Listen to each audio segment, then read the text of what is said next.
सुन्दरि माधवि चन्द्र सहोदरि एव मयि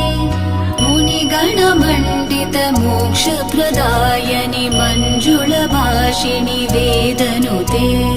पङ्कजवासिनि देवसुपूजित सद्गुणवर्षिणि शान्तियुते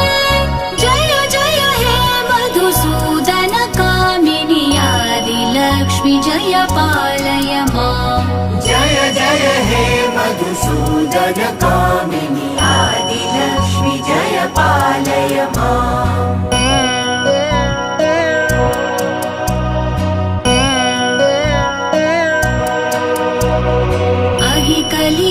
कलिकल्मषनाशिनि कामिनि वैदिकरूपिणि वेदमये क्षीरसमुद्भव मङ्गलरूपिणि मन्त्रनिवासिनि मन्त्रनुते